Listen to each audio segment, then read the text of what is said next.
Bon, moi, je ne vois pas comment parler de conseil départemental et de conseil interdépartemental quand il n'existe pas.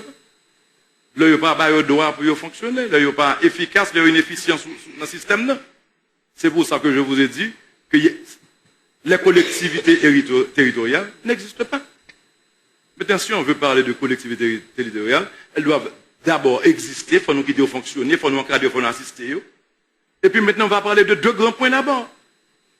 On va parler de la décentralisation, de l'aménagement du territoire. On ne décentralise pas en invitant les CASEC et les ASEC au Palais national. Pour que les collectivités territoriales soient efficaces, justement, je vous ai dit, elles doivent exister et performer. Le maire doit pouvoir prendre les décisions pour sa ville. Les CASEC et les ASEC doivent pouvoir remplir leurs fonctions. C'est ça la décentralisation, c'est pas inviter les ASEC, les assemblées au palais. Il faut parler de l'aménagement du territoire. On a une population maintenant qui double et on n'a pas les politiques adéquates justement pour nous cas responsables population ça cap doubler dans nous. Donc il n'y a pas de politique du tout. Elle n'existe pas, donc on ne peut pas parler de comité, on ne peut pas parler de département quoi que ce soit, parce qu'il faut d'abord que l'État central, justement, délègue et permette à ces entités de fonctionner, de faire leur travail. Voilà, collectivité territoriale, question par Dali. Bon, moi, mais ramener problème à dimension humaine. Bien quand Madame Aninga souligné l'aspect institutionnel de décentralisation. Nous avons près de 4 millions d'Haïtiens qui vivent dans le milieu rural. Les paysans haïtiens, la majorité là-dedans, ils n'ont pas même des cartes d'identité. En plus là-dedans, pas même des baptistes. Qui dit milieu rural aussi, dit des zones de toutes les privations. Donc, comment, justement, pensez-vous pouvoir décentraliser alors que nous n'avons même pas de citoyens dans ces zones? Donc, on ne décentralise pas avec seulement des individus. Donc, quel est votre projet, justement, pour transformer ces individus abandonnés à eux-mêmes en citoyens détenant des cartes d'identité avec un acte de naissance et qui participent à la vie de la collectivité? Monsieur Martelly, s'il vous plaît. Ouais. On a tendance à parler de carte électorale, de licence de passeport quand on parle de décentralisation. C'est plutôt ce que j'ai entendu le plus, mais moi je pense que décentralisation, il faut le passer, il faut profiter de ça, les programmes de reconstruction d'Haïti. Un programme côté que moi je voulais injecter des milliards de dollars dans Port-au-Prince, pendant que Port-au-Prince, une zone qui est sous-peuplée, qui était faite pour 200 000 habitants, pour gagner des millions d'habitants là-dedans. L'important, l'impératif, pour ne pas injecter comme ça là-dedans, parce que moun gen tendance à le côté gen comme. Donc on va le faire plus pour une boy ici, là on parle de concentration, on veut déconcentrer. Donc il faut faire le contraire, investir dans les villes avoisinantes, justement favoriser l'exode là en sens inverse, de telle sorte que moun qui n'a pas au prince al justement travaille dans la ville côté au sorti, et du même coup, on tape aider en pile pays, parce que l'on prend Port-au-Prince, vous injecter l'argent là-dedans pour reconstruire, il faut nettoyer l'envant, il faut déblayer. Ça va nous coûter près de 2 milliards de dollars pour déblayer sans beaucoup bâtir un caille. Pour qui sort pas prendre 2 milliards de dollars, ça, pour l'investir justement au coteau, Roche à bateau, port à piment, les Ivois, les Anglais, et pour venir faire des régions autonomes. N'a pas de décentralisation. Il ne s'agit pas de comme si pour qu'à l'école seulement ou bien carte électorale, non. Au cinéma, tout, on n'est pas de soto caille pour venir dans le cinéma Port-au-Prince. Même gens tout, pour nous pas même au cinéma Port-au-Prince. Nous ne pouvons pas continuer à avoir presse. Donc, c'est aux États-Unis pour nous aller. Donc, encore une fois, beaucoup de grammaire, beaucoup de diplômes, mais je ne comprends rien à ce qui se passe. Moi, je crois que le principe, ça m'a évoqué, yo terre à terre, parce que je n'ai pas de diplôme, en pile plomb là, plomb partout. Je crois que moi-même, je avec diplôme, il est temps que d'entrer dans le ghetto, dans la terre, dans la production nationale, dans la vente, dans le grand goût, parce que moi, je suis fatigué, et c'est ça que je vous dire. Merci. Bien, est-ce qu'il y a des réactions? Là, monsieur Lectune. Bon, moi-même, je me fais référence à la quantité de diplômes que je gagne. Mais plutôt considérer les gens qui ont un diplôme, est-ce qu'ils ont un sens de responsabilité vis-à-vis de la société? Est-ce qu'ils ont un sens de responsabilité dans l'État? C'est surtout ça qui m'intéresse. Et c'est aspect ça que m'insiste sur lui dans ça que me proposais dans la question de l'éducation. Pour former des citoyens et des citoyennes responsables. En même temps, tout faut me profiter de dire, dans le cadre de décentralisation, comme il y a mention de carte d'identité, il y a mention de alphabétisation, nous devons qu'on y a sorti dans une sorte de discrimination. Ça. Par exemple, nous avons mention l'église catholique qui va baptistère. Et pour qui ça l'église protestante pas capable baptistère. Et pour qui ça vaudouisant yo pas capable baptistère. C'est créer cadre légal là, et créer accompagnement qui est nécessaire. De façon pour institution ça yo participer, Jean Constitution a indiqué pour yo participer. Merci. Monsieur Voltaire. Bon, Michel dit que je suis fatigué, moi que travail là beaucoup même commencer à le fatiguer.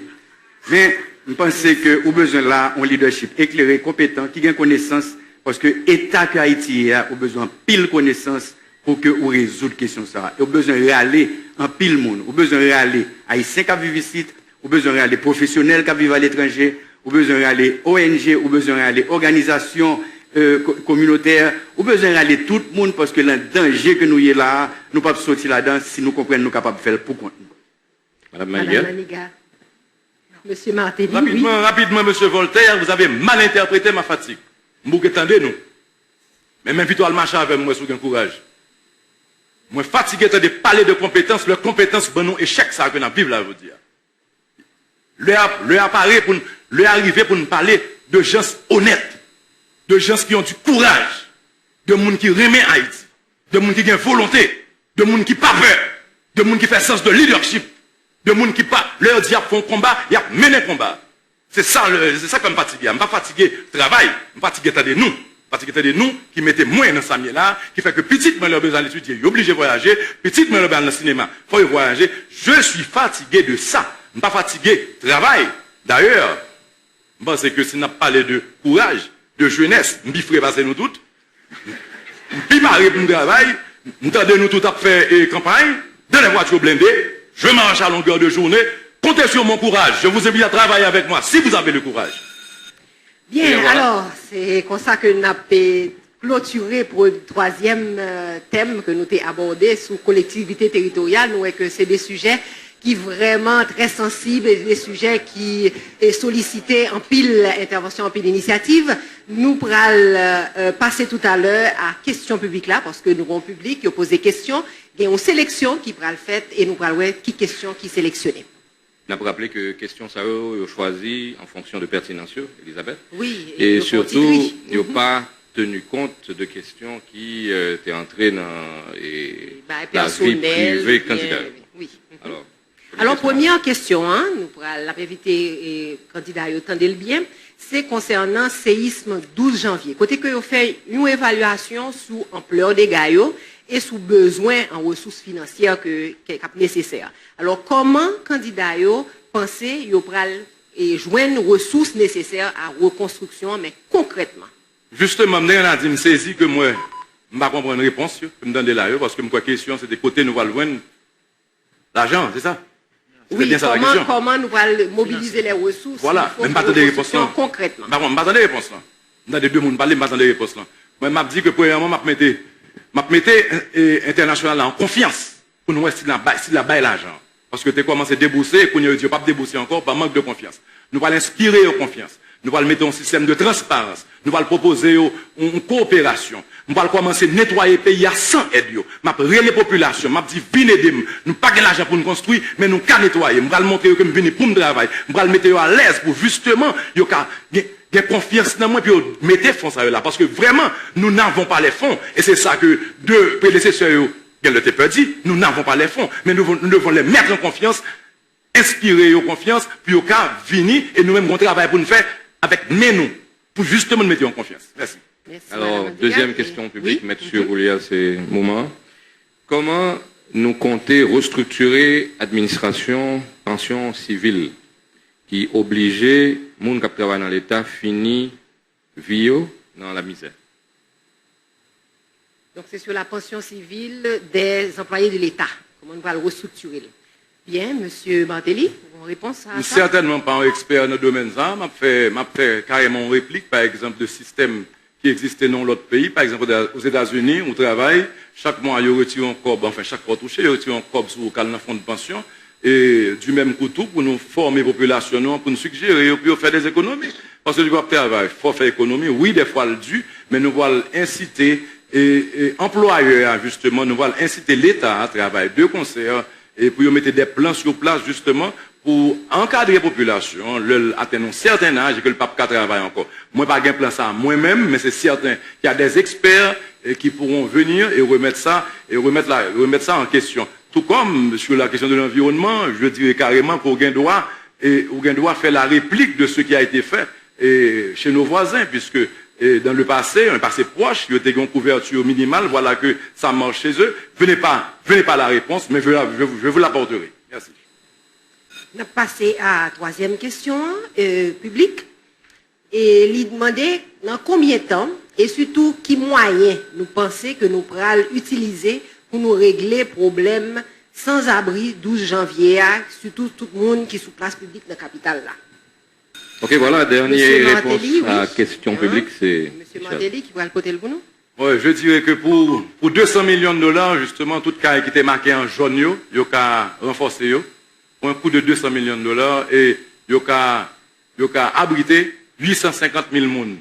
C'est information ça que je gagne, donc il s'agit que l'État a mis le travail, et d'autre part que l'État encore lui-même identifie ONG qui justement gagne pour mission travail dans le logement social, gagne en pile, cap mettre deux cas là, il s'agit justement pour l'État pour faire un travail de coordination entre différentes entités ça qui gagnent un logement ça pour le mettre en place parmi lesquels Fondation PAM qui a offert 30 000 cailles que jusqu'à présent peut-être nous avons joindre, mais parce que l'État a refusé nous des terrains de l'État justement, nous perdu l'opportunité ça. Je crois que nous peut-être revenir encore, ça veut dire que la bon gros coup de main, si dès mon accession au pouvoir, je vais identifier des terrains de l'État et justement délivrer 30 000 cailles ça en coordination avec l'autre ONG qui travaille sur le terrain.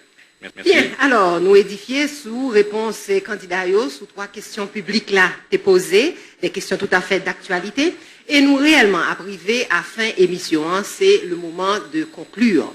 Et comme d'habitude, nous pourrons allouer 2 minutes à chaque candidat pour que vous fassiez conclusion en prenant le soin de remercier que vous êtes venu aujourd'hui et remercier les journalistes qui ont fait déplacement qui permettent que nous réalisions 6e émission ça. Bien, merci. Et nous pourrons inviter M. Mantelli en 2 minutes pour faire conclusion. Je remercie l'assistance, je remercie le public, je remercie JAP, et je salue avec respect tous les collègues.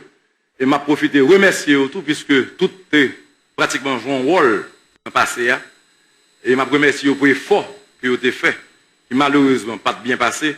Je remercie pour la volonté que vous avez pour essayer encore. Mais je dis autant pris. Bah, une chance. Bah, une chance parce que il est là pour jeunesse là qui a un espoir. Un espoir pour le lever un jour. Pour dire là pour un travail. Il cache ton petit machine pour le rouler. Haïtien pas droit à rêver encore. Parce que vous fermez non misère. Je demande de nous temps pris bon chance. Tout le monde a défendu, nous dit pas dans le système non. Nous tous représentés passé à ma droite, ma gauche. Vous êtes le visage du passé. Je représente le changement. Je représente le futur d'Haïti. Changement de besoin. Il y a une jeunesse là. Il y a une nouvelle façon de penser. Il y a une nouvelle attitude là. Il y a une possibilité que leader nous gagne pour le guider nous, pour le mener nous, pour l'inspirer nous. Nous n'avons pas besoin de compétences seulement. Nous avons besoin de compétences, mais nous avons besoin de leadership. Nous avons besoin de gens honnêtes. Nous avons besoin de gens qui aiment Haïti. Nous ne voulons pas gens qui lâchent 5 ans pour l'élection. Attention, nous avons des exemples. Je ne vais pas voyer de l'eau. Chaque 5 ans, nous avons une élection. Côté nous entre élections, je ne vais pas voyer de l'eau. Nous sommes toujours en Haïti. Nous sommes toujours là pour payer. Que nous parler de cyclone, que nous parler d'inondation, que nous parler de l'école Nérette qui est effondrée, que nous parler de sélection nationale de football, que nous parler de la Croix-Rouge, équipement toujours là. Et rêve que nous vivons là. Nous voulons nous vivre. Nous voulons nous comprendre, ça n'a pas l'air. Changement. Il faut changer. Nous bouquer avec passé. On passe qui échoue avec la gueule dans la misère. M'a dit nous voter numéro 8 là. Toro Bef là. Toro, symbole de la force, de la productivité. Votez Michel Mantelli, tête calée.